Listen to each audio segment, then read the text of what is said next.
To my incredible audience, thank you for trusting me with your time. You deserve a story that grabs your heart and refuses to let go.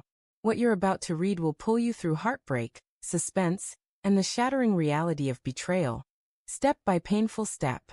I'm heading to this party, and I'll spend the night with whomever I please, my wife said, her words slicing through the calm of our living room like a sudden, icy wind. I froze, the coffee cup in my hand trembling slightly. I wanted to laugh, to think she was joking, but the steel in her voice told me she wasn't. We had been married for 7 years, and I thought we knew each other completely. I thought love had built an unshakable trust between us. But in that moment, all of it felt fragile, like crystal ready to shatter at the slightest touch. Are you serious? I asked, my voice quieter than I intended. Her smirk was casual, almost rehearsed. Absolutely. Don't wait up. I've earned this night. Earned? The word echoed in my skull, twisting with confusion and hurt.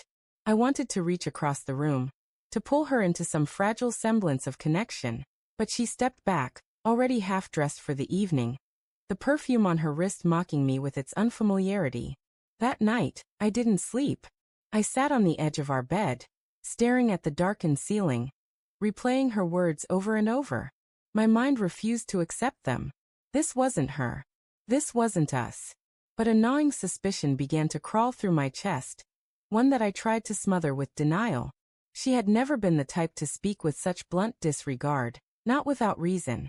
Days passed.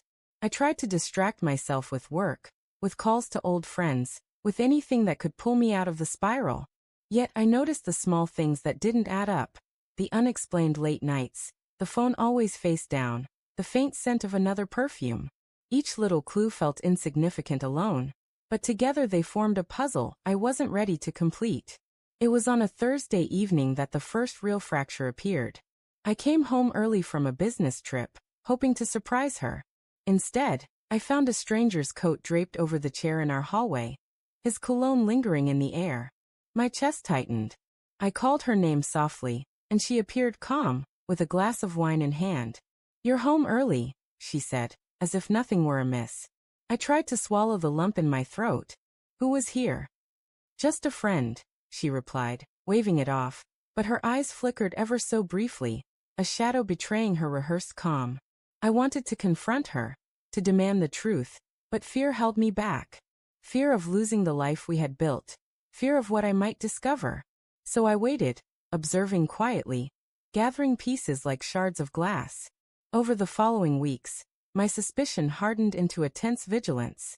I noticed text messages she hid too quickly, snippets of conversations cut short when I entered the room, and unexplained expenses that she laughed off with a careless charm. Every detail became a thread pulling me toward a revelation I didn't want but could no longer ignore. The breaking point came one rainy evening. I had tracked a familiar pattern. The smell of her perfume lingered on a friend's jacket I returned to its owner, a man she insisted was just someone from work. Something in me snapped. I followed her quietly that night, keeping to the shadows, heart hammering with each step. She entered a small, dimly lit apartment building, a place I had never seen before. And then I waited outside, drenched in cold rain, trembling with anger, betrayal, and disbelief. Hours passed. I could hear laughter faintly through the walls, muffled but unmistakable. My chest burned.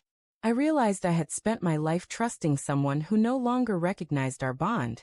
And yet, as my body ached with fury, a strange clarity settled in my mind. I would not crumble in secret. I would face the truth, however shattering it might be. The confrontation was inevitable. I waited until she returned home, her laughter from the night still clinging faintly to her voice. She looked surprised to see me standing in the doorway, soaking from the rain, eyes burning with a mix of grief and rage. "I know," I said simply. She blinked. "Know what?" "Everything," I whispered.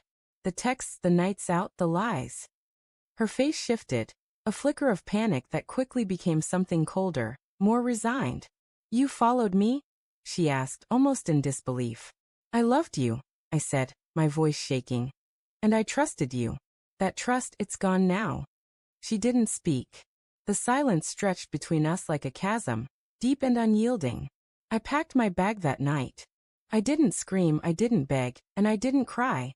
Though my heart was breaking into pieces only I could feel. I left a note, brief and final. I loved you. That is enough for me to remember who we were, but not enough to stay where trust no longer lives. The next morning, she awoke to an empty house. The stillness was deafening. No confrontation followed, no pleas for forgiveness. Just the echo of my absence, the weight of her own choices pressing down. Walking away, I felt a strange liberation. The betrayal had hurt beyond words, but it had also revealed something vital. The power of knowing one's own worth. The strength in refusing to be diminished by someone else's betrayal. I never looked back. And though the emptiness lingered, mingling with the ache of lost love, I carried a quiet certainty that some endings, no matter how painful, were necessary. Some doors, once opened, must remain closed.